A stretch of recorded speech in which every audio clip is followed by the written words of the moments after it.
everybody. Welcome back to Fucked Up Fables. If ruining your childhood is something you enjoy, you've come to the right place. Just a quick little note before we get started. I feel like crap, so I apologize for how I sound and look. I'm high on Benadryl. Yay. You get a But, night to sleep. right, and it's gonna make this torture feel probably both better and worse. Better for you, worse for me.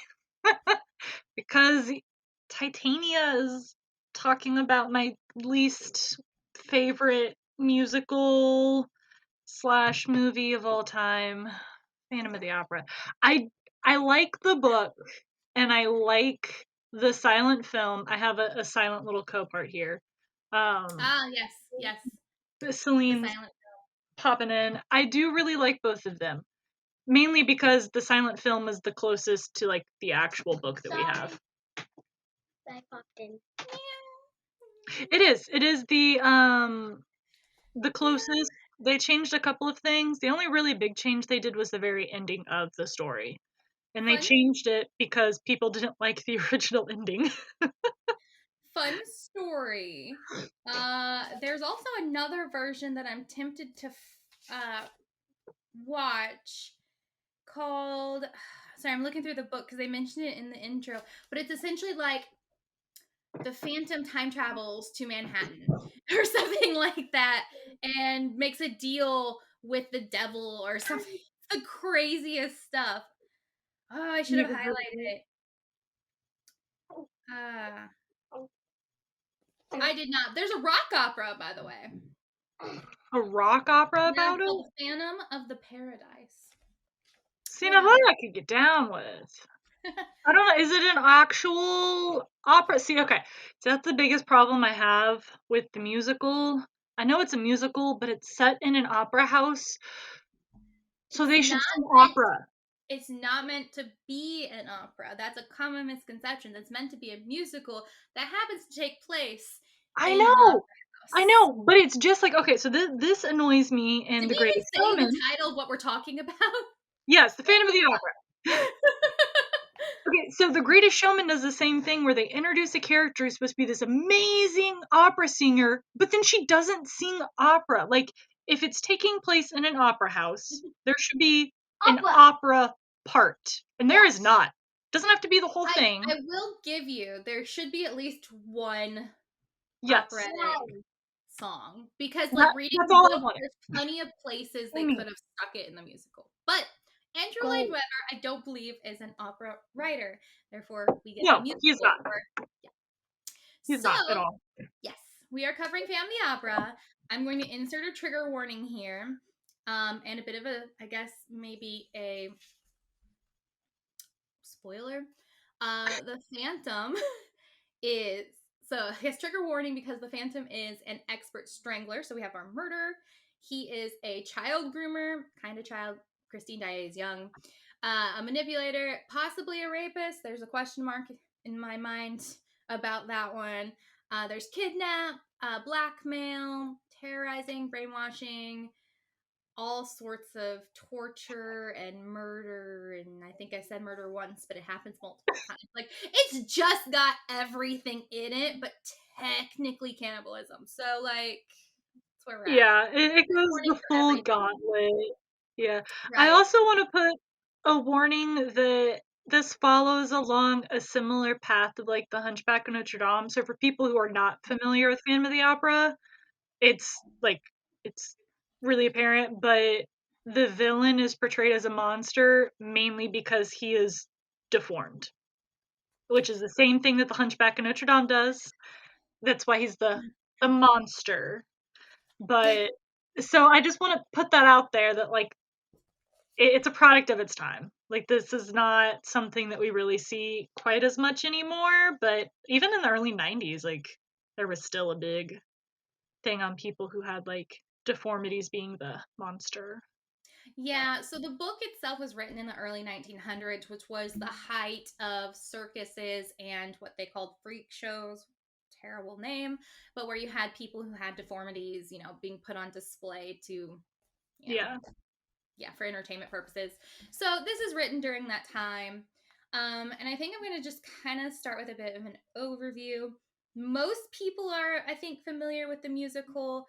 If you weren't aware of it before 2004, after 2004, you probably were, because that's when they remade it into a movie starring Gerard Butler and I think her name Emma Rossum. Emma Rossum, thank you. Who was 17 at the time when they filmed and is in knowing her age, her voice is spectacular. She does an excellent job. She's still really creepy though. Essentially, it's the story about an orphan opera singer who's always been in the chorus, who she's always been an okay singer, and then this angel of music, as she calls him, gives her lessons, and she's never actually met the angel of music, and she becomes a very awesome singer, takes the place of the prima donna. There's a Vicomte de Chagny in there who was a childhood friend, but it's kind of questionable in the movie / musical. Raoul, yeah. It's like in the book he's definitely a childhood friend, and in the movie / musical it's kind of like, is he? There's a question mark. But anyway, so there's they do that weird ambiguous thing, yeah.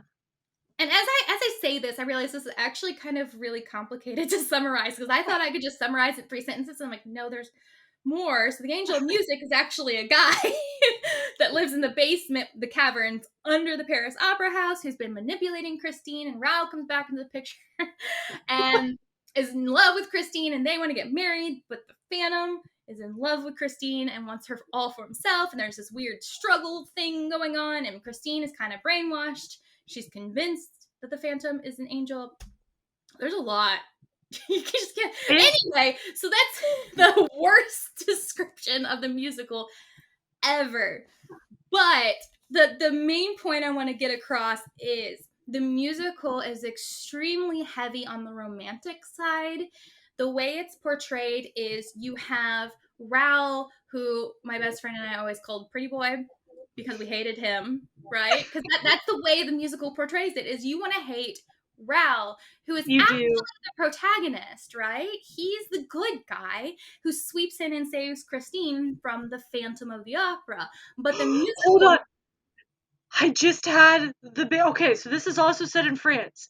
The Hunchback of Notre Dame does the same exact thing, where you don't want to like what is his name? Phoebus? Phoebus? I've watched the movie once in my life. You don't want to like him because you want her to be with I just had this realization! My Benadryl-filled mind just made this connection. Okay, anyways. But anyway, right. So the musical is made so that you... And I haven't read The Hunchback of Notre Dame because I'm pretty sure it's based off of a book. And I'm wondering if there's a similar sort of twist here when Disney took it over. But yeah, so the musical is very sympathetic to the Phantom, and Raoul comes in and rescues Christine from the Phantom. But like every time I watch it, I bawl my eyes out because the poor Phantom is now left alone.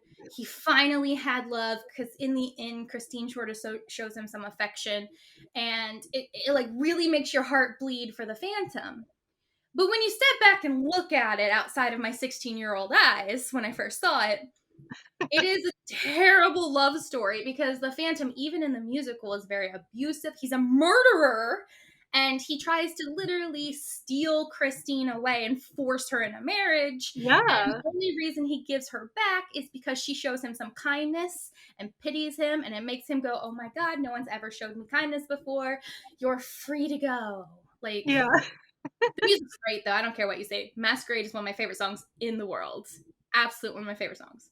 And the choreography in the movie with the maestro in black and white up on top, makes my heart sing. I know you hate it. So that's the musical, and this is why Enkidu hates Phantom of the Opera. Because original story by Gaston Leroux is not a romance. I mean, there's a little bit in there, but it's supposed to be a horror story. It falls in the category of gothic literature, same as like Frankenstein and Dracula and Jekyll and Hyde and all of that. It would be very late, because this was written early 1900s. I thought it's still considered gothic literature, but I thought it was the late 1800s when it came out, because I know it came out. So the book came out. So he was a newspaper editor and wrote it as like a series in the French newspaper that he wrote You for. are mixing it up with his original No, story. no, he did it with Phantom of the Opera too, and then they turned it into a book because the the newspaper So, was really popular in the series, and then he put it in a book, and it didn't sell quite as well in the book because everyone had already read it, which led to the belief that it wasn't popular when it came out, which is entirely fictional. But it was so written as a I'm mystery. rereading the intro because now I'm like, oh, I don't remember everything. So he started writing novels in the early 1900s.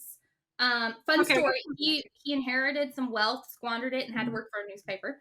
he was a gambler. He And was. He gambled away all of his money. he, Like he had to work as an editor. let's see how he said it. On his father's death, he inherited nearly 1,000,000 francs, which prompted him to give up the law and spend his time in the pleasurable pursuits of drinking and gambling. Yeah, I told you. Um, and then so he really enjoyed Edgar Allan Poe and Sir Arthur Conan Doyle. His first serial he wrote was very Wasn't it the yellow room or something about a yellow what room? is Arthur Conan Doyle's thing with the detective? Oh my god, I keep thinking Sherlock? Shakespeare. That's not it. Sherlock. Sherlock? Thank you. So he took inspiration from Sherlock.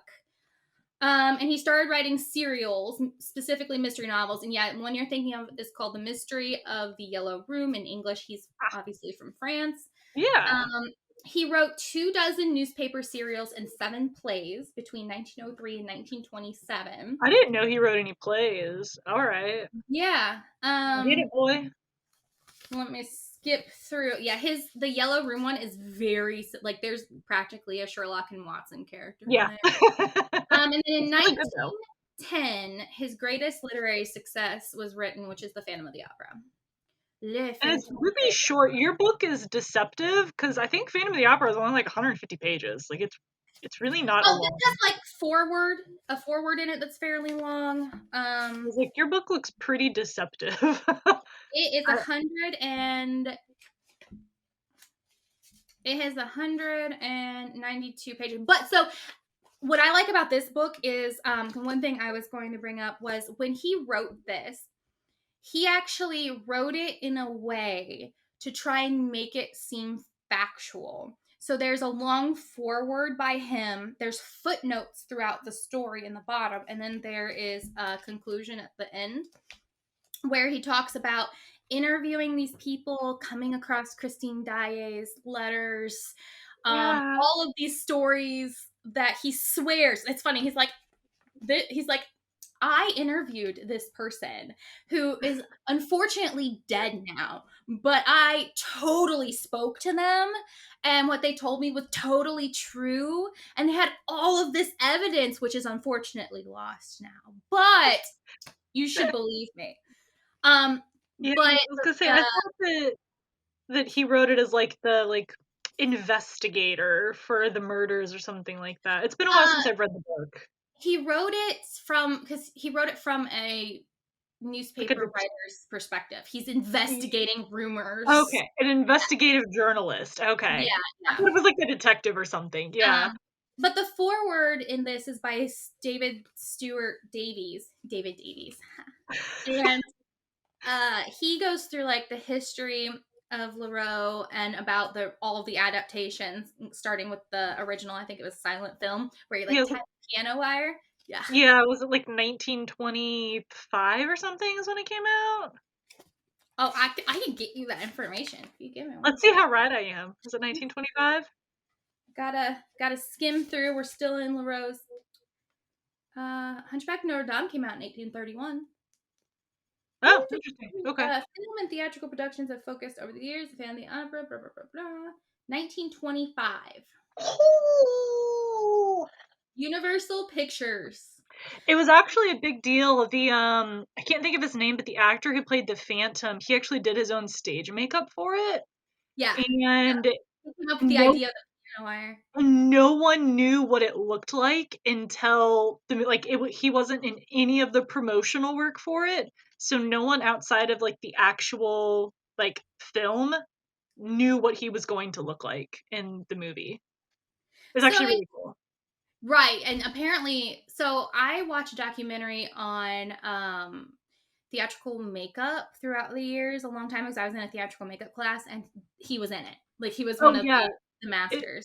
his Um, his his disguise for it is phenomenal. If you ever get the chance to watch the silent film, like do even if you're not into silent films, I highly I like suggest silent doing films. it. I have Nosferatu somewhere, which was one of my Yeah, favorites. I'm like honestly watch it. It is amazing. It is an amazing movie. So this doesn't talk about it being serialized. I know his other stories were serialized. This one keeps I discussing it as a swear, novel.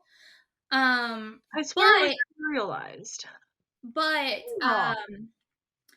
he wrote it he wrote it because he took a visit to the Paris Opera House, which, if you know anything about theater folk are very superstitious people. And I'm allowed Uh, to say this because I'm a former theater geek. So this is allowed. um, Huh? that's why I don't say good luck. Anytime someone asks for Break luck, a I always leg. say break a Break leg. a leg. Every time. I Um, cannot say good luck. I, I only say break a leg to people in theater. I But yeah, say it for so anything. Yeah, I can't. there's every theater in the world is haunted, according to theater folk, which is why there's a ghost light that's put on stage to keep the ghost away. Honestly, it's more of a safety issue because if it's dark, you can't see if you're walking off the stage, but it's for ghosts. So when Leroux in 1910 took a trip to the Paris Opera House, he heard rumors about a phantom ghost, or phantom ghost, opera ghost. And Got it. that, yeah, Ooh. this is gonna be a long night, guys. So, because of that and the actual just intricacies of the Paris Opera House inspired him that he wanted to write his own Edgar Allan Poe sort of horror novel. But I do think this is interesting to sort of like, if you've never been to the Paris Opera House, I've never been inside of it, unfortunately. But I got to see the outside, which is pretty spectacular. But apparently, it consists of Fantastic. Where was it? The structure comprises 17 floors, including 5 deep, vast cellars and subcellars beneath the building. And it gives me this weird information that it has 2,531 doors with 7,593 keys, with 9 reservoirs, 2 tanks holding 22,222 gallons of water, 14 furnaces, and a stable under the stage used to house horses during operas. Like this place is massive. It And is. And my fun fact about it is that so like the scene, if you watch any of the movies or read the book or whatever, he talks about how it's like they have to do like the boat ride and that whole boat scene and everything. There is yeah, actually like a lake thing down there, and the Parisian firefighters actually go down there to train to teach them how to swim in the dark because it is pitch black down there. nice, nice. Yeah, Yes. It's there's that's legit. yeah, if you've seen the movie, there's some truth to it being cavernous down there, but Yeah. um it's not as crazy They make catacomby as it, they make it seem in the yeah. movie. They definitely make it a But little bit more creepy than what it is, but they do have like a big like lake basically underneath the Paris Opera yeah, House. and there's the rumor that I was like, how do I want to say this? There's a rumor that when they were building down there, like adding bricks or something, that they uncovered a skeleton, and they swear up and down that the skeleton is the Phantom of the Opera. Fun Yeah. story though. Fun story. That that story comes from this book, or Yeah. was a rumor he heard that he put in the book. There's no actual fact to it. I used to believe that whenever I first saw Phantom of the Opera. I was like, oh my god, they found him, he was real. There's no proof, unfortunately. Unless you absolutely believe this totally genuine account that he interviewed absolutely real people who had totally awesome evidence that's now lost. I mean, the chandelier thing happened. Sure, that's our It evidence did. of the It did. ghosting. No, there was it was before the book came out, but there was like legitimate. They had a fire, and the rope pulley that the chandelier was held by in the main entrance, the rope caught fire and broke, and the chandelier like literally fell. So like that whole scene happened in real life So in to the be opera house. fair, I mean that About it. probably happened. I didn't look beyond the book, and I should have. But yeah, if that happened, but like if you know anything about the back workings of a stage in this time period, which it's set in the mid to late 1800s, somewhere around there. There's so many ropes and pulleys. Sometimes things would break, Oh and a scene would come crashing down on a person. There's yeah. a hanging in here specifically, which, I mean, in this case, it's a lasso, like an actual like noose, but people would get hung because there's so many ropes that if they fell just the right way, they could get tangled. Like, it's a They didn't dangerous have like thing to see. they didn't have like guardrails on their catwalks. And they had open flames for their lights for the longest time until too many people kept getting caught on fire. Yeah, those costumes, super Yeah. flammable. Um, Yeah. so now that we've given some background on this, I Anyways. actually there's one more thing I want to give background on, which might put a little bit of a different perspective on Christine Daae and the Ballet Girls. So, ballet, particularly during the time of Degas and his famous ballerina paintings and I sculptures. apologize for my Discord that's probably about to blow up. Okay. So to be in the ballet as a young girl was almost code for being a sex worker. It was expected of you as a young ballerina to proposition the high paying patrons that come to the opera or theater house, wherever you are. And there was a special gentleman's room in the back where you would, you as a ballerina would go up and proposition them and make some extra money, keep the patrons happy. It was expected. That's why being a singer, being an opera singer, is such a negative thing, because the thought is you probably came up in the ballet with no parent. You're usually an orphan or someone whose parents gave you up who couldn't afford to keep you, so there's no one to protect you, so you're taught to do that. And actually, if you know anything about Degas, he hated ballerinas. He absolutely hated it. He thought it was super immoral. But he went and he painted them, and all those beautiful paintings we see behind the background are actually done in those gentleman rooms where the girls would want a proposition. He's like, no, I just want to sketch. And you see them in the background. Sometimes you can see them kind of like peeking around or like approaching another gentleman in the painting, and you're just like, it gives a whole fresh look on those paintings. He I was trying had to no idea.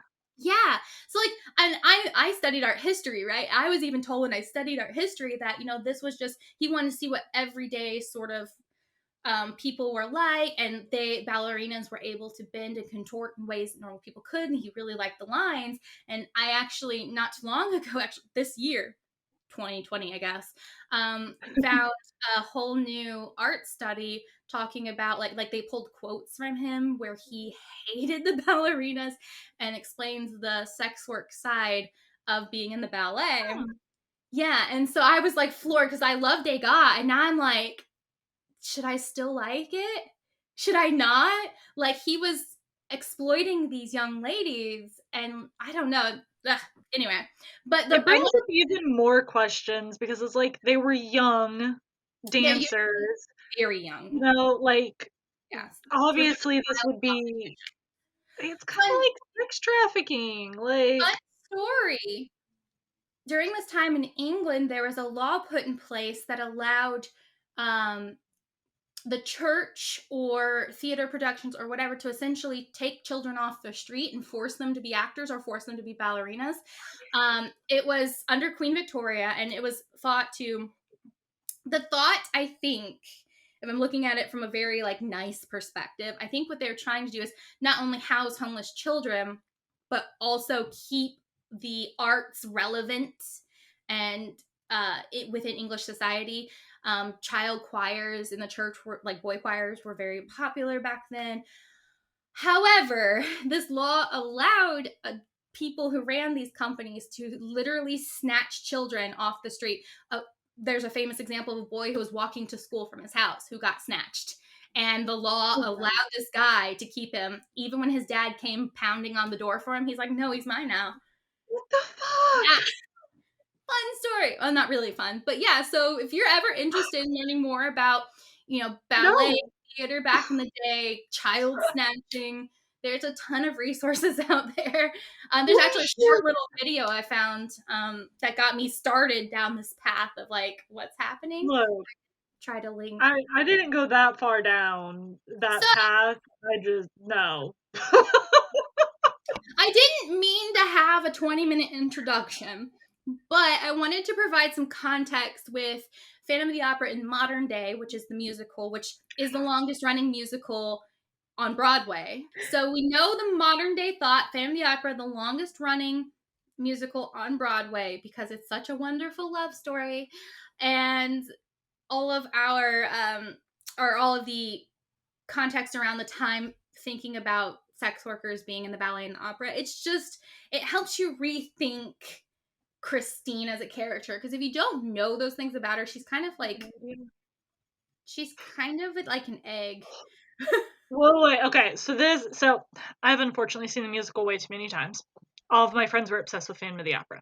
So in the movie, I guess the spoilers if you haven't seen the movie, but not spoilers because it came out 16 years ago, so I thought. Technically, I think the first one was released, well, we know the first one was 1925, and then there were several adaptations, and I think the first musical version was like late 80s, so. Well, okay, so I'm talking specifically about the Gerard Butler one that was like 16 years ago. Spoilers over. Anyways, but after Christine has like her very first like singing thing, and Raoul's in the like audience, he like goes to her room, and I never thought about that. Yep.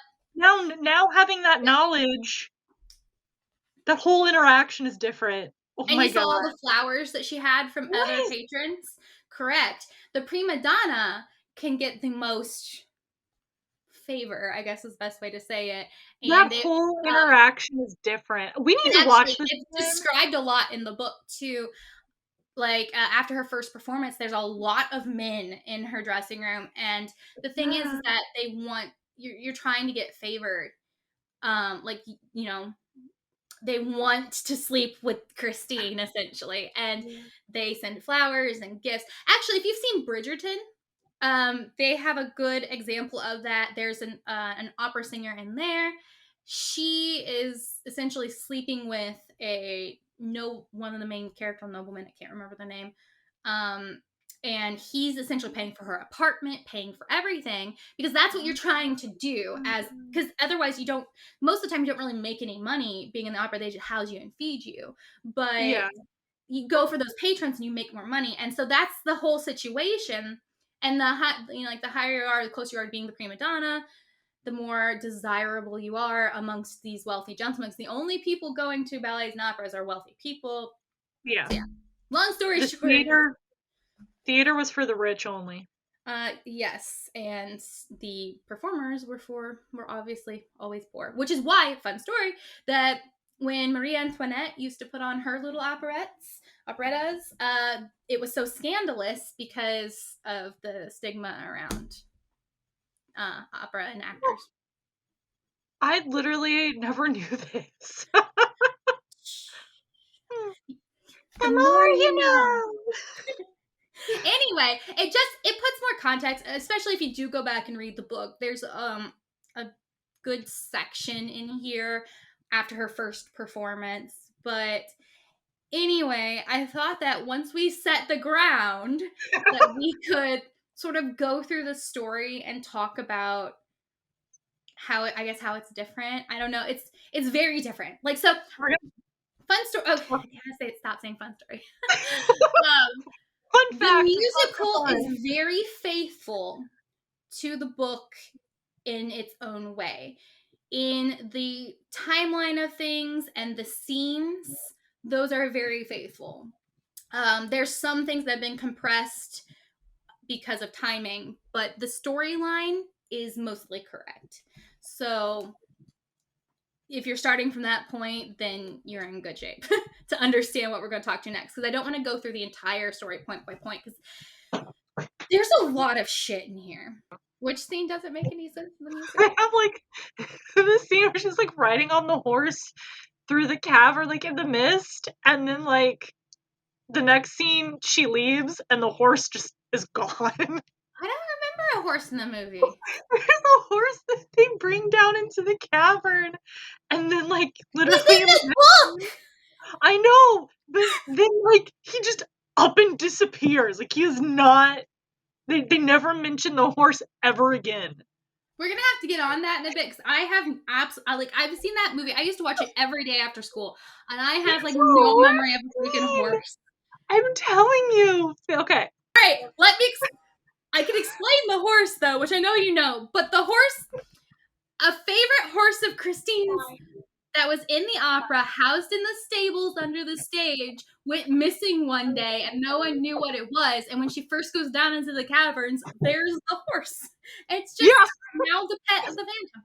Anyway, let's get on track, because we could go back and forth all day long. But the musical just makes it because the horse comes out of nowhere, takes her to the boat, no context, and then they just leave the horse. Like, that's... So, in the context of the musical, it makes no sense. actually, if you think about it, it kind of makes sense. So that whole moment is her pretty much sort of hallucinating, because you see actual hands holding the candles. So it's supposed to be this weird dream sequence of what's reality, what's not reality. So No. yeah, that's my explanation. All right. Okay. Anyway, so I thought we could go through the story and talk about how fucked up the Phantom actually is. He is not someone to be idolized. He is not someone that we should be, like, romanticizing about, even if he is played by Gerard Butler, who is... I will say that I do feel, and this doesn't just extend to him, this extends to a lot of people in this situation, where, like, you kind of become a creature of the way people perceive you. So, like, he's seen as a monster before he becomes one. Like, he does some really fucked up things, but, like, he kind of has a really crappy life, and then, like, just ends up becoming the thing that they always said that he was. And that kind of always makes me feel sad when that happens to somebody, you know? I think that's the nature versus nurture argument. Is he a product of his environment, or was he born this way? So they go into more of his background. But I honestly skimmed over most of his background because I was just like, meh. But so the Phantom actually has a name. His name is Eric, and he was born with a horrible deformity. The description is his face looks like a skull, no nose, yellow eyes. Just like... He's Red Skull. I'm telling you, that painting is an accurate depiction of him, red outfit and all, walking down the stairs in the opera house. So in the book, it's more like his whole face is wrong. In the musical, it's always just half, so they have that little white mask. It's like he's burned. That's what they do to him, and I'm like, that's not... Yeah, and he wears a wig, so, like, his hair is all wonky. But so his background is, if I'm remembering properly, so he was born this way. His mother never showed him love. His mother never let him show affection back to her. So he runs away at a young age, and in the movie, and I think this is in the musical across the board, I'm not sure that they actually have it in the stage play, but in the movie, he runs away and finds a home with the circus, where Madame Giry, who is the sort of, like, at the time she was one of the ballerinas, but she becomes like Madam of the Ballerinas, whatever you want to call her, takes pity on him, frees him from the circus, and takes him to the opera house. In the book, he runs away to the opera house. Like, in his journey, he finds his way to the caverns and is like, oh, this is a place for me to hide from everybody. And then he becomes a very cool, twisted person with psychological issues. I believe in the books, the way it happens is that he was in, because this is a character that they don't really I don't think they have it in the musical, and they changed it in the silent film, but the Persian. But he found his way to Persia, and then that's how he met the Persian. And then he, like, somehow makes his way to Paris, but the reason that he ends up in the caverns is because they're building it. And so he goes and works building in the caverns, and then just, like, never leaves. I don't remember that. Again, I skimmed over it, so that may be how he found his way there. But yeah, there's a moment in time where he's actually sentenced to death, and the Persian saves his life and gets him Yeah, out that's what of it that was. situation. Okay. I couldn't remember how the So, Persian came into it because yeah, he's not but really ever mentioned other than in the books. they don't tell you that until the end, when the Yeah. Persian is essentially begging for his life, and Persian's like, "Remember that time I saved your life? They were about to hang you at this place for this thing, and I was there, and I saved you." So it's like literally this long of a begging moment. But Was it like he was like gonna be hanged for theft or something like that? I honestly don't know. I apologize. I focused on the Phantom's antics when I was going through this, and not like everything. Been a Because there's while. a lot of shit in this book. But yeah, It's so only 150 pages. It's it's shorter what? than Twilight. In this, it starts on page. Oh, they started at 1. So in this, it's 192 pages. But like I said, it has all of his forewords, his epilogues, his footnotes. Yeah, I think it's only about like 150. The actual story I think is only about 150 pages. 192 in this format. Yeah. It's like a But pretty short it's short, story. but It's a lot. the language is of its time, and it's not difficult language, but it's definitely one of those. I don't know. It doesn't resonate with me. Like I love Tolkien. You think that this would be something, but yeah, it just I don't know. It's a I little. don't. There's a lot of characters. There's a lot of Yeah. characters that are introduced once and never again, and then there's things like talking about the Persian and then not explaining who the Persian is till later, or like you've got to get into the footnotes a little bit, but really the footnotes are just like him going, and this this was the actual account I got from the guy that I interviewed, and I'm like, anyway, yes. So that's kind of the background of Eric, the Phantom of the Opera. Eric doesn't have a name in the musical, but yeah, so he had a really hard life because of his deformity, and he gets very psychologically twisted because of it. So yes, you can have pity on this guy, but not so much that it erases everything he's done. No, what is it that they say in true crime? I have pity on the child, not on what the child became. So like I have pity on him before he started like killing people and stuff. Because this happens to people all the time, and they don't turn into raging homicidal maniacs who kidnap women and rape them. But but I'm just saying, like, so I do feel pity for it's not even pity. Like I just feel bad for people who have to go through that because you shouldn't have to. It's I don't agree. Anyways, but yes, well, it's really funny because the musical, we know he murders one person in the musical, and he's literally strangling Raoul, Christine's lover, in the musical. But for some reason, if you set that to music, you forget that those are bad things, and you're like, "Oh, poor Phantom. He should have killed Raoul when he had the chance." The musical is very much Phantom of the Opera through rose-tinted glasses. It is Phantom of the Opera through the Phantom's eyes. That's the best way to look at it. That's like if the Phantom was writing his own story, that is how he would write it. It is super sympathetic. This is the Phantom of the Opera through Christine. Well, it's really through Raoul's eyes, but it's really through the a lot of words from Christine. Reporter. Huh? I said it's through the reporter's eyes. Through the reporter, it's through the reporter, through the actual people who witnessed it, through Raoul's eyes.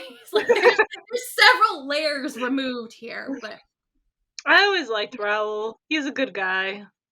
Just throwing that out there. I'm still partial to the Phantom after all of this. But just because it was Gerard Butler, I can't stop. Anyway, all right. We should probably 52 minutes later get into the story.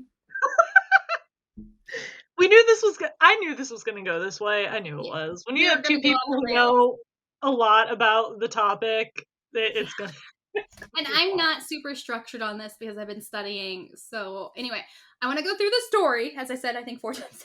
We keep getting hung up on little things. Focus. All right, focus. We're focusing. Okay, we can get to all your other points as we go through the story. I feel like we keep hitting things that people who have never heard this before are like, what are they talking about? Maybe this is an episode for Phantom lovers or something. But anyway, speaking of lover, oh my god, I have to say this one. In the book, they keep calling the Phantom the trapdoor lover, and it keeps playing to my head in this song, and I can't stop. I can't. And he even says it once. He's like, I am the trapdoor lover. And I'm like, I'm sorry. It's the funniest thing to me. Anyway. That's his serial killer name, the trapdoor lover. knowing that, I guess, and the structure of the Paris Opera House, the Phantom uses it to his advantage, using all the trapdoors, secret doors, things people don't know exist. He potentially makes his own traps and stuff.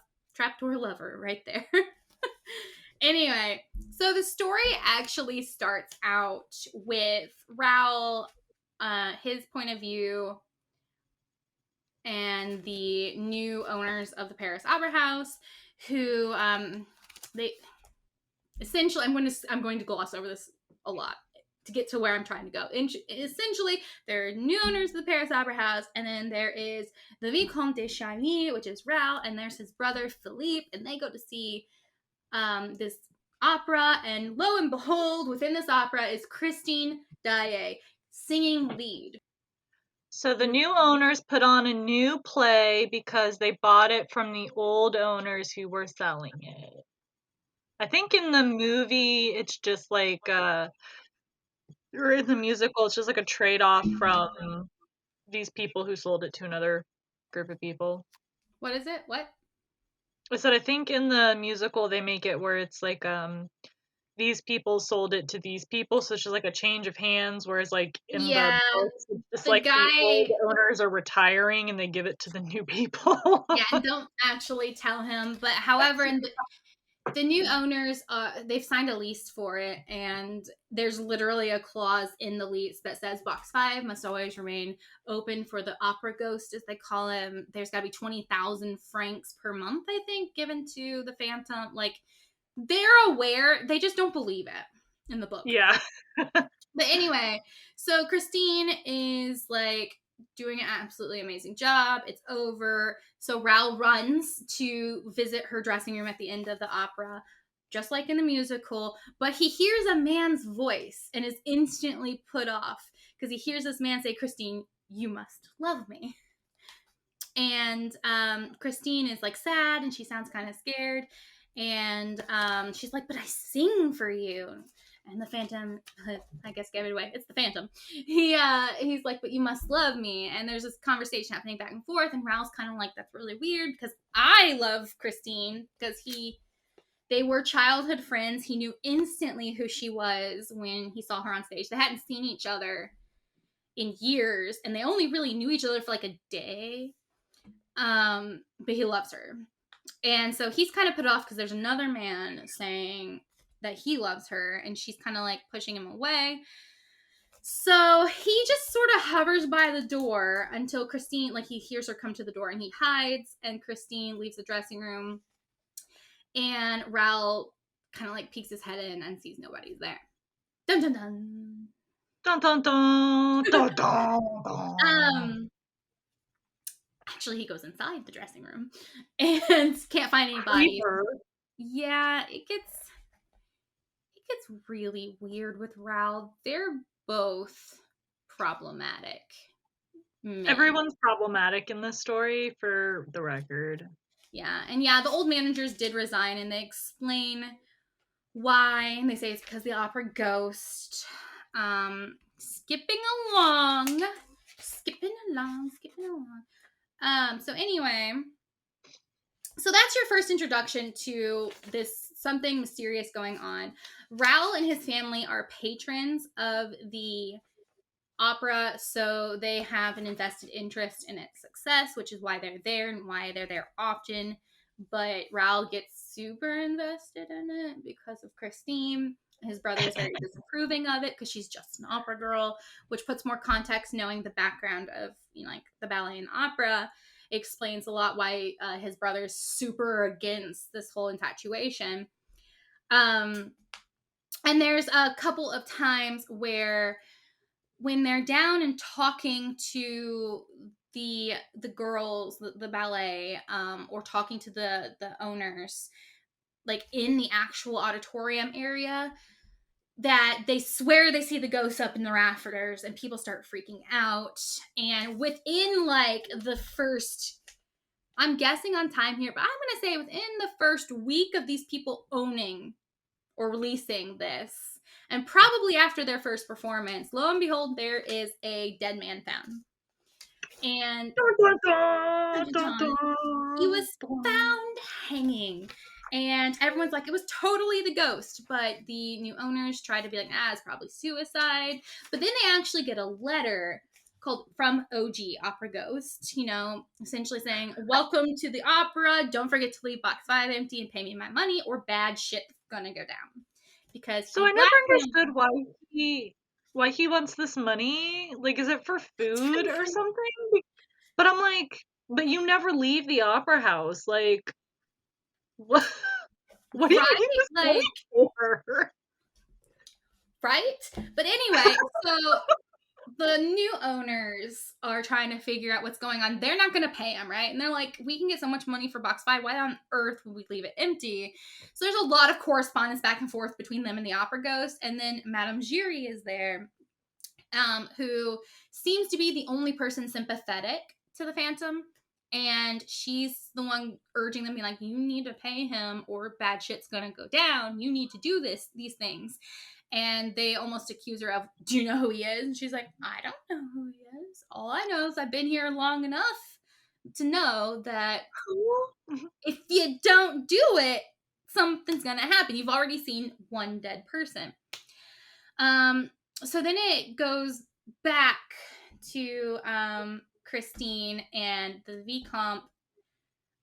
He did get to speak to her, and she denies everything. She's like, I don't know. There was nobody in my dressing room. You're crazy. I didn't hear anything. She gaslights. My voice can just go really low. Huh? Trying to play it off like, that male voice. My voice can just go really low. But the Vicomte goes to the new owners and it tried to explain that he was convinced she was frightened of this guy, thought that he heard, absolute terror. I'm sorry, I'm glossing over this because like the first half of this book is not very interesting. It's a lot of back and forth. Essentially it comes down to the owners being like, meh. Raoul being like, love me. The Phantom being like, she's mine. And Christine going, Raoul, I don't know what you're talking about. There's no such thing as a phantom, and you need to leave me alone or bad shit's gonna happen. And she's like, I loved you when we were kids. I don't love you now. Is that enough for you to leave me alone? It's not.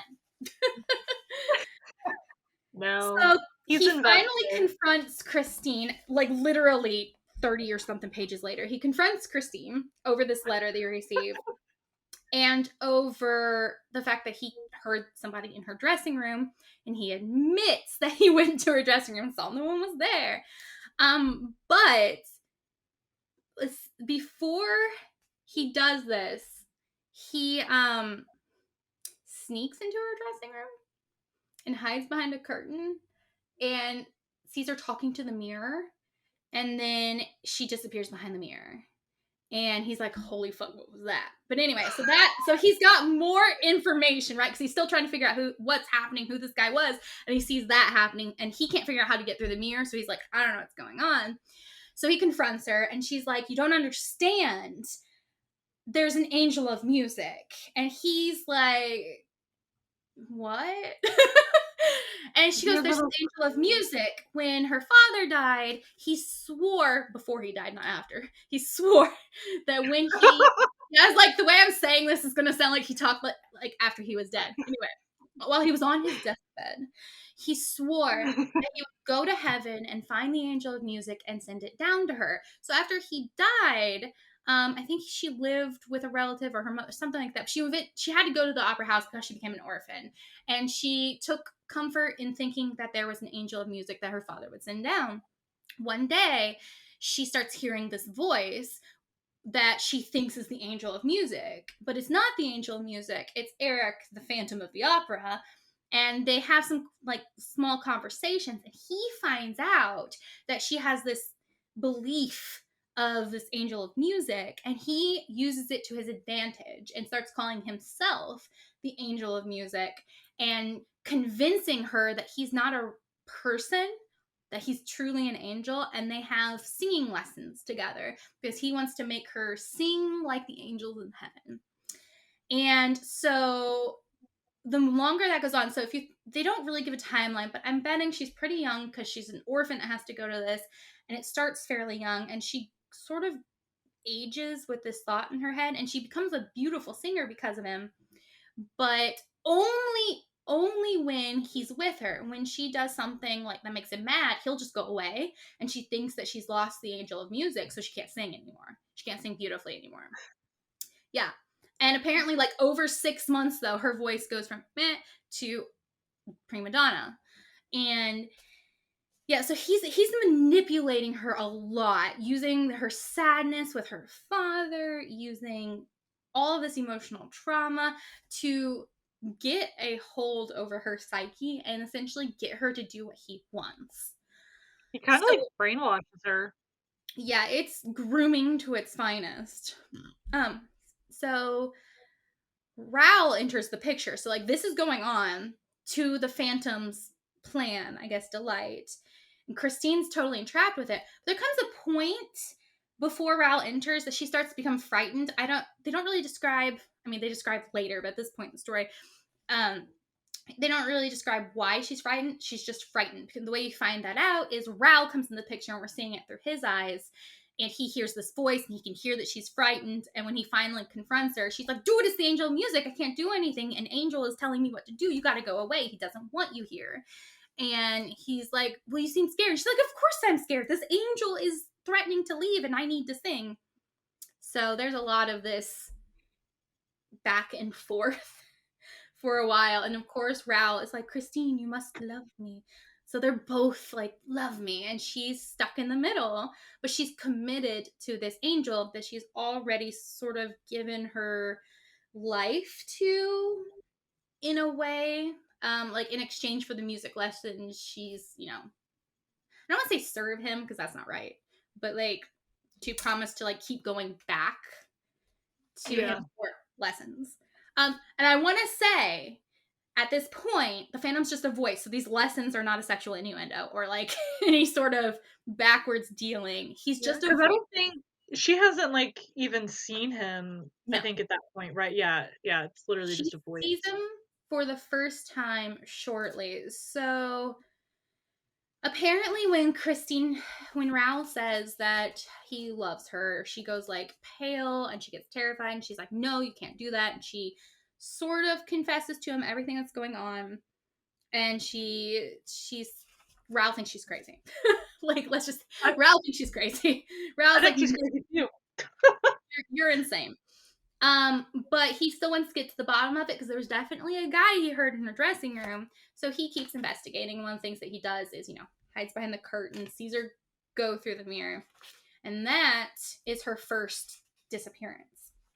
So the Phantom was getting suspicious or jealous, pick your word, doesn't really matter, and essentially takes her away. She's standing in front of the mirror and they're talking back and forth, and he's just like in the movie or the musical, he's like, it's time for you to come with me. And he has trap doors, so he has the mirror open. But if you think about the time period, there's going to be candles for lighting. It's nighttime. Smoke. There's going to be some smokiness. It's going to be dingy. So there's a really good chance that it looked magical, like she didn't see it move. And then, fun story, she's drugged at the same time. They don't say how, but later when she explains what happened to her, she's like, I was totally drugged. But it's so that, smoke. Yeah, so in her what she's seeing is magic, and she follows him, and the mirror closes, and then we have Raoul trying to figure it out, and that's it. Like, we don't find out what happens to her. You have Raoul going to the managers, trying to say something's happening, she's missing, and they care because she's their new lead, but they also don't care for these antics, so they decide to put Carlotta, who is the long-standing prima donna, the lead singer forever until Christine started singing well, and she has a really nasty attitude, and Carlotta and Christine were sort of like butting heads a little bit, and so they put her back in the lead. The Phantom is like, no, sending those OG letters. Which, fun story, when I saw OG online in social media, I totally thought people meant Opera Ghost. The OG, the original gangsta, the Opera Ghost. So this is why I'm glossing over it, because there's just a lot of dialogue, a lot of back and forth. Things just don't always happen. But anyway, so essentially they say, like, if you put Carlotta on, things are going to go bad. Christine winds up coming back right before the production, and she's been gone for 2 weeks, if I remember correctly. Yes. And she's like, no one can get an explanation from her where she's been. And when Raoul talks to her, she's like, I've been with the Angel of Music, because that's totally not crazy.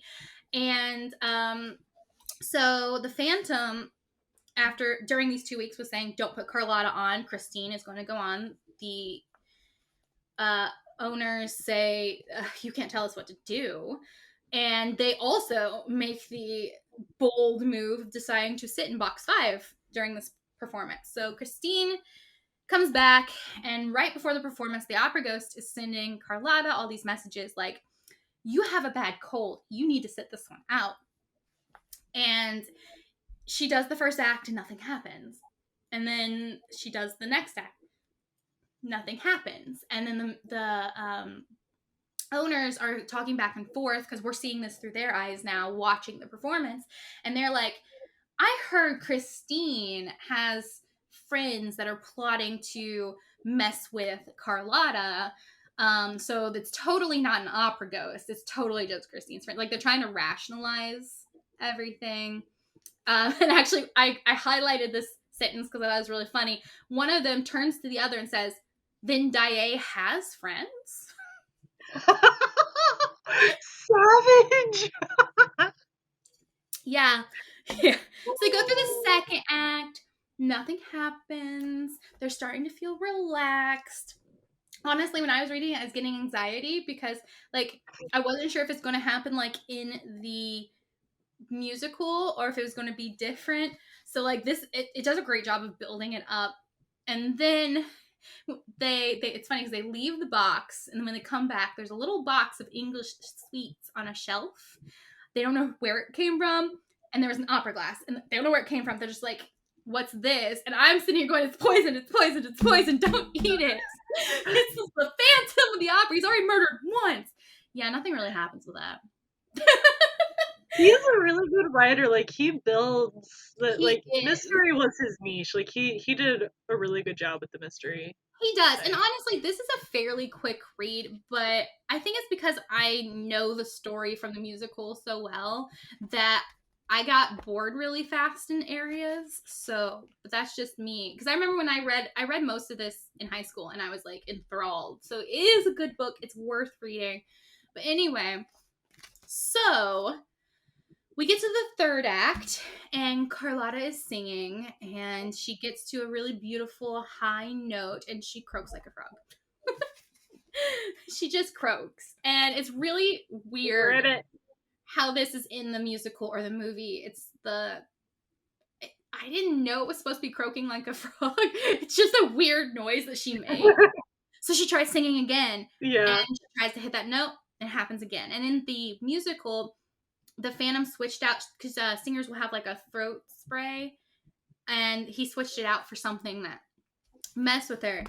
So she keeps trying, and it's a disaster, and the guys are super embarrassed. They're like, oh my gosh, I can't believe we put Carlotta on. What's happening? But they still, I don't think, are making the connection that this is the Opera Ghost until we get the most famous scene in the Phantom of the Opera.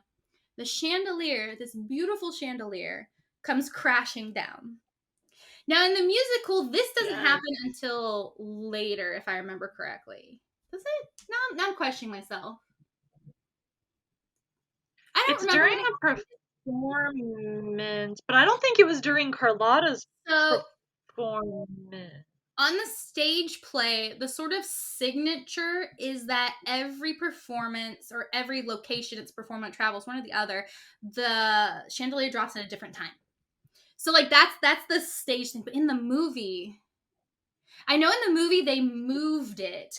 Like it's not in sequence with what happens in the musical. And I can't remember. I think it might come before Carlotta sings, and I think the Carlotta incident is like the final moment where they like give in. Maybe. But anyway, so at this moment in the book, the chandelier comes down. In the musical slash show, it comes crashing down.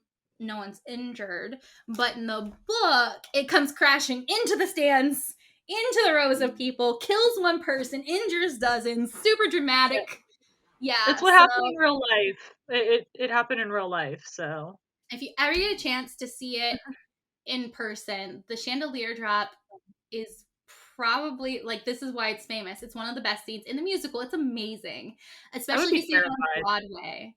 On Fuck Broadway, it's a smaller theater than like what we have where we live. It's more intimate and it's right above and it comes down and you're just like it's smaller than the Fox? Oh yeah. Fox is not that big. That must be tiny. The Fox is like that's what? Yeah. The Fox is not that big.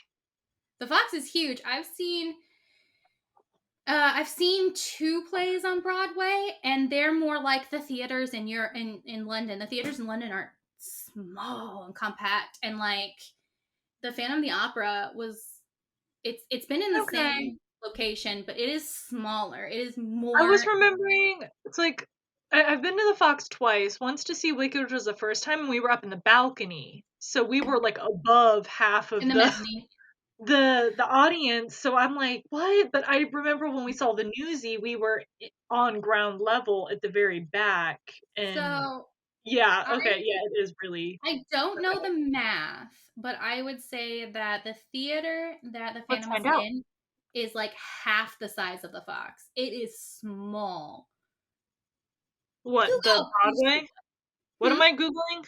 Broadway? Here, you Google how many seats there are at the Fox, and I will Google Phantom.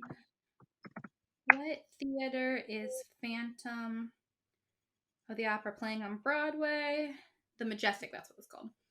How many seats are in the Majestic?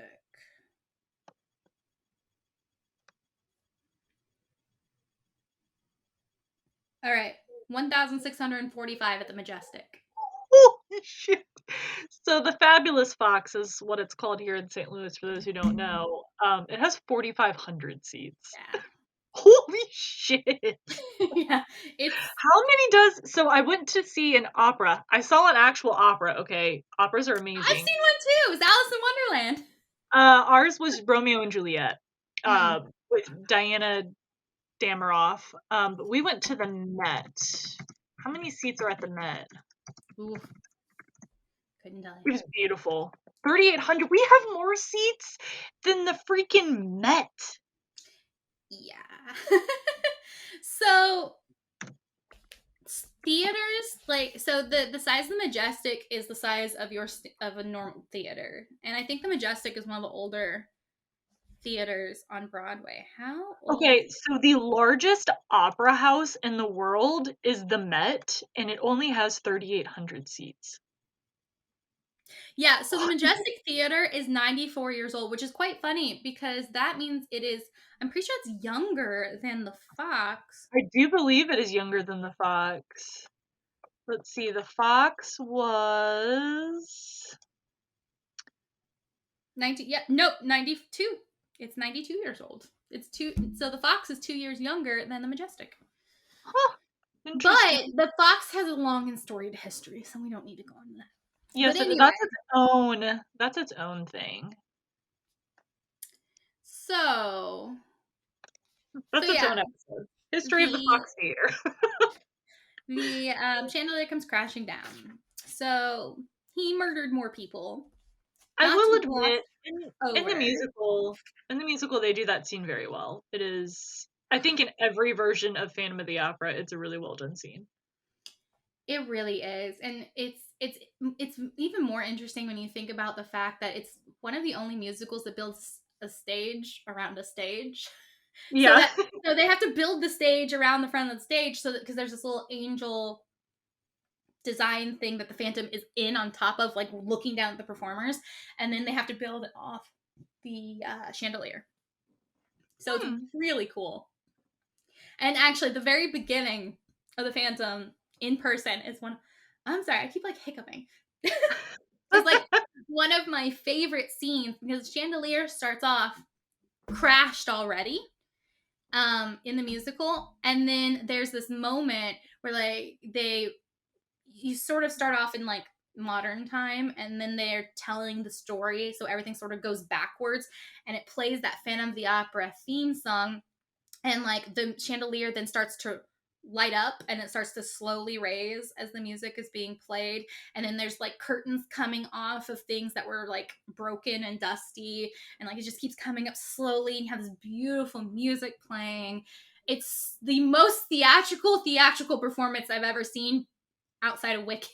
Like it is just it's amazing when you think about how long it's been running. Like, but I'll give you a hint. If you ever go see it and you're using an opera glass, don't stare at the chandelier before they like as they're raising it, because you will blind yourself.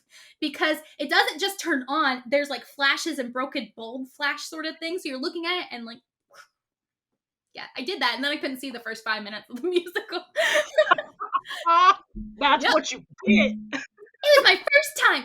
I've been to the Fox so many times. I've seen every Phantom of the Opera performance at the Fox from 2005 to 2013, and it comes back almost every year. So I wonder if see, I don't even know if this still runs. what is it? Hold on, I want to see if it still runs because there is only one musical. There were two musicals on my list of things that I would give my heart and soul to see, and I've seen one of them, which was the Newsies. And Don't watch the movie. I love the movie. That's what made me. That's No, what got me me is started. so bad. That was my first introduction to the musical was through the movie, and I had never had the opportunity until just recently when it came through the Fox, like 5 or 6 years ago, to like actually see it. So like all I had was the movie. I don't care what anyone says. Like when that is your first You can have that, and I can have Phantom. but yeah, seeing it like in person was amazing. That whole setup, I've never seen anything quite like the way that they do that stage because it's a movable scaffolding and that is their entire set. It's just a fucking scaffold. I was like, what the fuck is this? Anyways, The King and I is the other one. That is my all-time favorite musical and I I would love to saw see it. that But at the Muni. So the Muni is great, but it's nothing compared to actually being in a theater because there's some constraints that they have. yeah. I've Like no AC. I've heard that. I've never That's been to the fine. movie. You've never been to the Muni? Mhm. You've got to go. Just pick a season and go. Like, so they were supposed to do Sweeney Todd last year and it got canceled for the pandemic. And I think it's supposed to come back this year if everything's okay. I really hope so because that's one I really want to see. But you should just go. Yeah, I will it's go with hot you. and it's miserable and sometimes it storms on you. But you know what? It is an experience. It is so much fun. I will go see Sweeney Todd with you at the Muni if it comes back. There's free seats. Like you can get free seats, but they're up in the Mhm. high area and you have to wait. But like I get free tickets because I volunteer for work. They give me a couple tickets if I can get in the volunteers. You know, some people get I there. prefer I guess being see up Cinderella. higher. Me and my best friend, we are total theater rats. So like we go to the Fox as much as possible. I've seen things on West End. I got to see actually my favorite play, and it is currently in Broadway. It's my favorite of the moment. It's called The Play That Goes Wrong, and it's a British one. And Tom and I got to see it in London, and it's a play about a play that goes wrong, and So it's it's like kind this. of like Something Funny Happened on the Way to the Forum, which is also one of that's top 5 favorite musicals of all time. If you've never Nice. seen it, we're having like a theater moment here, okay? Yeah, Who's it's never okay. We can chat. never it's hard to like meet anyways. But yes, Something Funny Happened on the Way to the Forum is if you want a comedy, dude, that musical will have you fucking rolling. Same thing with The Play That Goes Wrong, only it's a play, it's not a musical. So like it's a straight play, but it's that lovely British humor. And if you want an example, if you have Amazon Prime and you want an example, they created a 6-episode mini series called The Show That Goes Wrong. And that is the essence of The Play That Goes Wrong. And it's by a company called the Mischief Theater. And so they did that one, and literally, so like they're trying to put on this murder mystery play, and like they'll come into the room and the door will fall off the hinges, and then they're just like, and they try to pretend like the door is still there. They try to put it up like sneakily while they're still saying their lines. It's really funny. It's the modern play version of Something Funny Happened on the Way to the Forum. Something funny happened on the way to the forum because that's set in like ancient Greek, but it's like everything that can go wrong goes wrong. Maybe that's where they got the idea. But then they did Peter Pan Goes Wrong, which was a theater performance, and I really wanted to see that one because you know the rope snapped. And I didn't get to see it. It had closed right before we were back in London. But we did get to see one called The Heist That Goes Wrong, and it's about a bank robbery.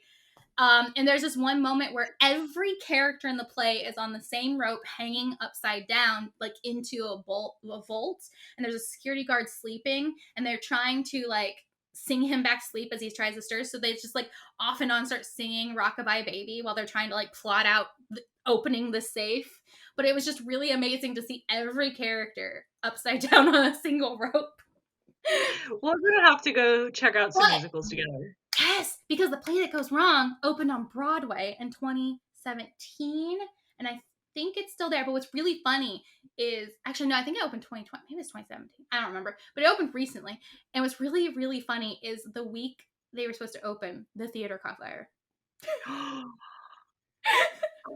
It just fit perfectly. That's horrific. It was minor, and it went on as planned. But if you think about the premise of that show, it's like, yeah, plan it better than that. But yeah, we have to go see that, and we have to go back and see the Book of Mormon, because that's one of the funniest shows I've ever seen in my life. I haven't seen it. I want to though. There's a lot that I want to see that I haven't been able to see. You and I are supposed to go see 6 in October, remember? I just got it. Like, we have to go see 6. Yes, I was just watching it right before, like when I didn't think that you could hear me, that's what was playing. Oh, I thought you were watching a K-drama. Or a Korean drama. I was watching 6. Chinese drama. I was writing my study notes right before, and I was letting it play in the background. Anyway. We're never going to finish. Maybe we should split this into 2. I know. Mine will at least be more on track.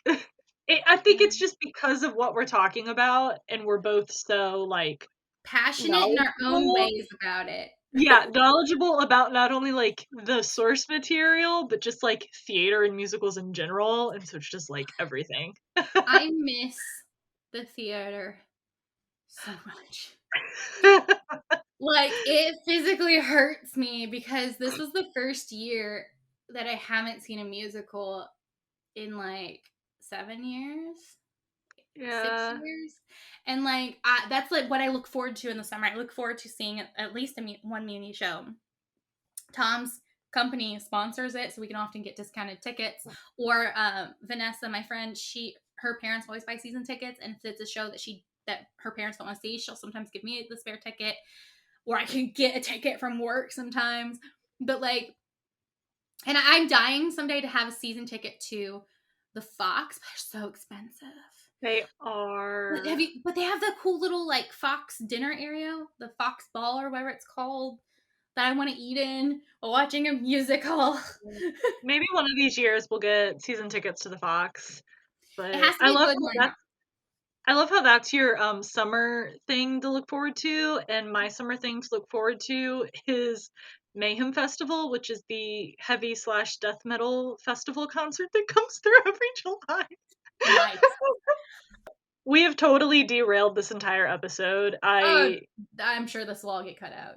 I love this entire episode right now. Like, I feel like we just need all of these cutout bits to go into its Oh my own gosh, we could focus. totally just leave it and be like Phantom of the Opera, only not. We tried, and instead it was 2 hours of us just catching up because pandemic is hard. We're not even catching up. We're just talking about theater and musical. You know what though? It's so nice to find somebody else who loves theater because like Vanessa was my only friend that liked theater, and then Tom came along. Tom likes it. He's been in musical theater in college and stuff. So like we're good together with that, but we go together all the time. We don't really have like friends who like the theater. Same. It's me and Sammy. Like, Sammy, that's why we went to the Met. She was like, I love Diana Damaroff. We're gonna go see Romeo and Juliet. And I was like, ew, Romeo and Juliet, but sure, free trip to New York. So we went to see an opera in New York because she was like, oh, it's my favorite singer. I was like, okay. It was good. The other musical I saw on Broadway was The Book of Mormon. It was like we had our seats were 4 rows back from the stage. And remember I said how small the Majestic was? Yeah, this place was probably smaller. And like 4 rows back, the actor was like, and I got spit on. It was gross. No, I can't sit that close. That's why I prefer sitting up in the balcony because I have to be able to see everything. I can't. So like I don't like the balcony. It's too like mezzanine is too far away. However, in this theater, the mezzanine would have been perfect. But like when Tom surprised me with the trip and the tickets for Valentine's Day, so like when he bought them, having never been in a Broadway theater or I think even at that time a London theater, he was thinking the Fox. 4 rows back at the Fox is still really far back from the stage. Yeah. You have the entire orchestra pit, and you want to be in that first half or up in the balcony. Yeah, so you're still far enough away, and it's a huge stage, right? Yeah. The Book of Mormon stage is not that big, and 4 rows back was like if I wanted to, I could have leaned out and touched the stage. It was so close, and he but he had that in the thought of mind, and we were sitting there watching it, just like. Maybe next time we sit in the mezzanine. But it was really, really funny because there was this one actor who played Butt Fucking Naked. That's the name of the character. And he had problems the whole show breaking character because things would happen. He'd literally sing things like I'm butt fucking naked. And he would just like, you could see him giggle a little bit. I was laughing so hard when he was up at the edge of the stage. He looked down on me and broke character and like did a real laugh, and I was just like, oh no, because I was just rolling so bad. But it's such an like informal play. I'm sure people do that, like actors do that all the time, but like that's a good one to see. I want to see Anastasia. It's still on Broadway last I knew, and I want to see Frozen on Broadway. Like I just watched it on YouTube because it's the only way I can see plays right now. And it was totally on my Discover Weekly on Spotify. They have one of the songs from the musical. It came on. I just want to see the effects. Disney they're almost always the best experience to see in a theater. When you go to the Muni, they're fun, but they're definitely not like super spectacular. When you go see like The Lion King, you have freaking puppeteers with birds and elephants coming down right next to you. Like, God, Tom hates The Lion King. I get it though. The Lion King. Have you seen The Lion King on stage? No. I've seen Wicked, the Newsies, and then the only other one that I've technically seen is I did go to a midnight premiere of Rocky Horror Picture Show at the Tivoli, which technically counts. I've been to one too. I got sick from it. You know how Frankenfurter throws the water? Yeah, well, I happened to be sitting in the exact right spot, and he had a massive McDonald's cup full of water. He throws it, the entire cup of water went on me, and it was ice cold. Oh, yeah, because it's always in winter because it's always around Halloween. Yeah, and I wound up getting so sick. I know they say you can't really get sick from getting wet and cold, but, like, Maybe it's because he was drinking from it and they're germs I'm not familiar with. But the next morning I was ill. And I was shivering the whole rest. I was so wet. Technically, I've seen another one because I did go one year to Shakespeare in the Park. I have not been to Shakespeare in the Park. That counts, right? I used They're to have a performing- big obsession with Shakespeare back in the They're day. performing a play on stage. I'll be honest, I didn't actually watch it. I was just catching up with friends, but we happened to be in Forest Park when they were doing it, so Nice. great. Yeah. It was it might have been Romeo and Juliet that they It's were. always No, Romeo and Juliet. It's always Romeo and Juliet. No, Someone it give me a wasn't. Midsummer Night's Dream. No, that year Shakespeare in the Park was Shakespeare in Love. That was what they did. The movie? Yeah, they had like a play of it. Oh, I hate that movie. Yeah, they have like a play of it. Ew. Yeah. You. Yeah, they have a play of it. It's not for me. I don't even know where we were with Phantom of the Opera. We've completely lost this episode. I feel like we should just wrap this episode up and do a part 2. And just be like Phantom of the Opera part 1, kind of. And then like in the title, we totally went off topic, but if you want to watch, you can. And then tune in for part 2 where we will try to stay on track. I'll bookmark myself here with a new book. That's the best. Yeah, I don't even remember what we were talking about. The chandelier. It was we left off at the chandelier scene. That's what derailed the entire. I was about to move into the masked ball. My least favorite song of all time. Masquerade. You don't like Masquerade?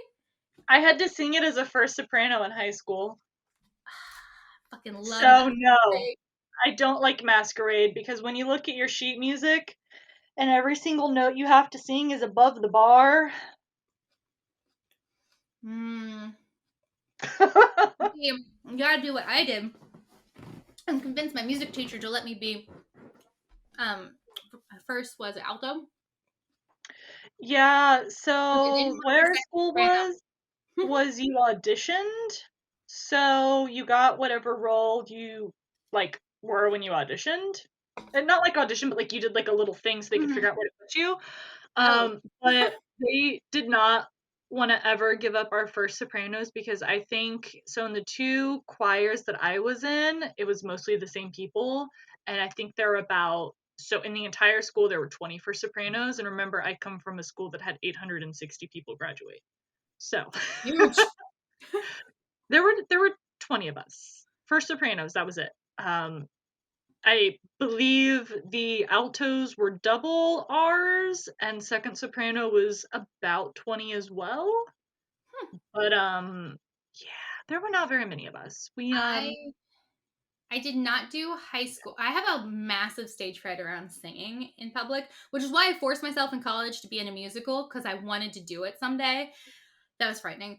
But I did the choir in college, and you actually had to audition, and they would not let you in if she didn't like you. So I guess I was good enough to get in. But she's like, "I'm gonna assign you to second soprano," and I told her about my massive stage fright, and so I convinced her because I'm fine as an alto, so I convinced her to put me down there until I gained confidence, and I did a semester and dropped because I never gained confidence. I was like, nope, I'm done. That's really funny.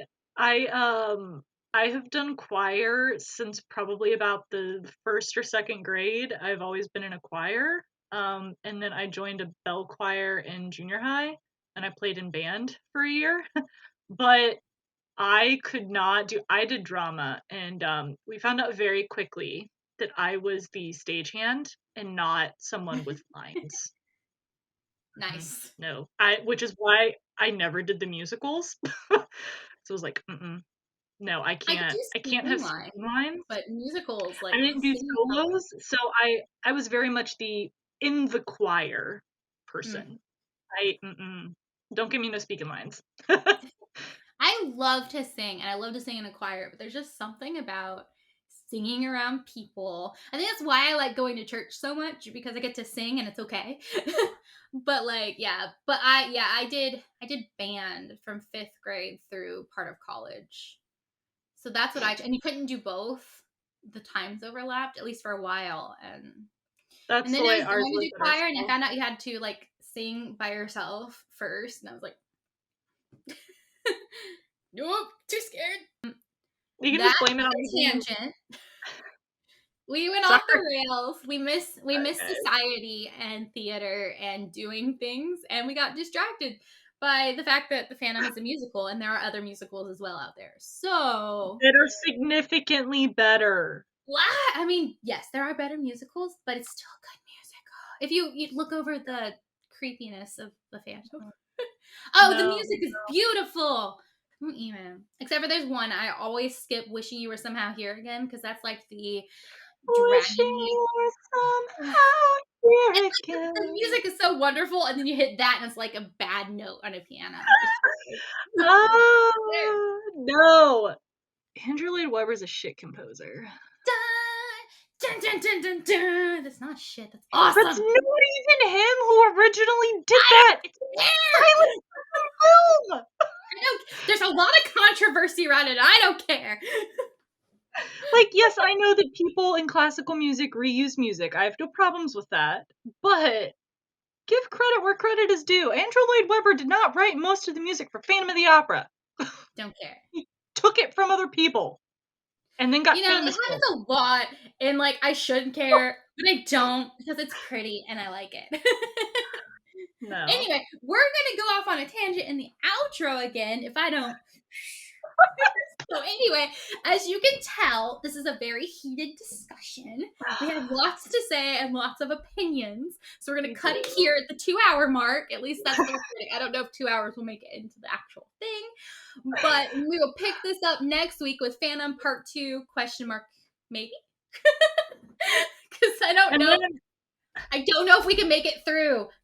We only made it to here. See that white paper? well, we have to do it because I need to do my episode, my 3-for-1. Yeah, so I guess it'll work out if Vi doesn't want to do one because we're doing a part 2. But like, I have so many bookmarks and notes. Like, we're gonna try. We're gonna try to get to part 2. I did not realize this was going to be so heated. Me either. I wasn't expecting. There's a good chance I mixed some things up too because I did not have as much time to dedicate to this episode as I wanted because I'm studying for a very important test. But So then I maybe will dedicate more time to this section. right, I'm like, maybe part 2 will be more put together. We won't continuously go off on. So I had a plan. So like, even though I didn't have anything scripted, like I had pages marked. I have highlights of like things to remind me. I have little notes on the side, so I could have stayed partially on track. You're welcome.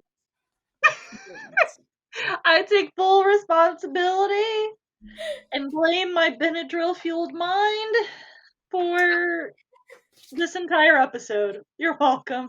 It was fun. It was fun. This is a preview of March. This is what March is gonna be.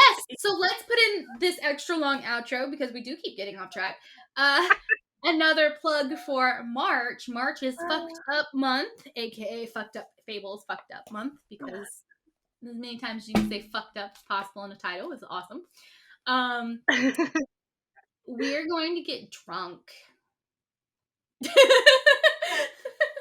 And go over some stories. I know my episode contains 3 stories from Grimm because Grimm is my life apparently. You're doing 3 stories.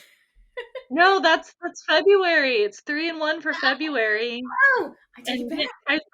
I have 3 tragic love stories, but my March, which in my opinion is going to be the best episode, because it's about our Lord and Savior, Lord Dionysus, the god of drinking.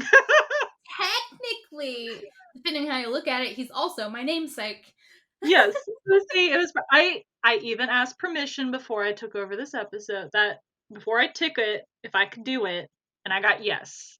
So you guys get the full literal fucked up madness that is Dionysus's. You're Life's already drunk. crazy. I'm already there. It's hard, man. I will It's say, though, crazy. name-wise, that I prefer to think that my name comes from Diana, but it's not technically true. So, there's that. I don't Yeah, know what life's so doing, next but month is going to be really fun, and if you are of age and want to join us in our drunkenness, feel free. have at it. It's gonna be Drunken fun. comments abound. I think the stories I share are going to make you do your like, what? Every time I'm just like, I have so many questions. And you drunk, it's gonna really hit you hard. It's okay. It's gonna be the opposite when I do mine and you're really drunk because sober trying to go through his life is like, because I haven't actually done like an episode about a god yet. So this is the first time I'm like going this way. Let me tell you, his is all over the place. What's really funny is you're starting, like, the way I plan on doing this is starting off buzzed and then building over the episode rather than starting off totally wasted. So I don't have a choice. I was gonna say you're gonna start off totally wasted. So it's gonna be really funny to see how this goes. I think the part that I like the best about it is that none of us have seen each other drunk before. And it still won't be an accurate representation because I will tell you, when I get drunk, I am very loud. I have no reservations. I'm the girl that would jump up on a table and start pointing to random people and being like, "You, sir!" And I will randomly burst out into opera. Depending on how drunk I am. I'm me, except I get redder in the face because I'm the person that sober will jump up on a table and point at somebody and go, "You, sir!" Or randomly just sing, karaoke, love it. I just get really red, and I would say that I laugh a lot, but okay, I laugh a lot more, and you guys are gonna hear. So, my laugh. For those who have not had the pleasure of hearing my full on in the throes, rolling Are on you the gonna floor. save it, or are you preparing us for the? It is something akin to a seal mixed with a dying seagull, mixed with a pig because I also snort on occasion. And the seal part comes because I don't actually make a noise while I'm laughing, but my hands kind of do that. And my brother likes to say that I sound like a dying seagull. I don't know how he knows. Okay, I take back. I know how he knows what a dying seagull sounds like because he was on a ship in the Navy. But all of that combined into one is my like full on laugh. It's gonna be fun. I'm It's gonna be brutal. I'm tempted to create a drinking game for my episode. Can I take it? Yeah, my drinking game will be easy. Take a drink every time somebody dies. It's a myth, so y'all fucked. I've done the Wolf on Wall Street drinking game, if you are aware of that one. Yeah, He says fuck 400 and something times, and you're supposed to take a shot every time the word fuck is saved. And there's this moment where he's high, and I think he's trying to get to the phone, and he's tripping over everything, and every word out of his mouth every few seconds is fucking just like water falling the whole time. And I'm like, you don't make it past that. I'm like, I didn't make it past that. Had yeah. I would have died. So Me and my friend once played the Emperor's New Groove drinking game. what? So My favorite you movie.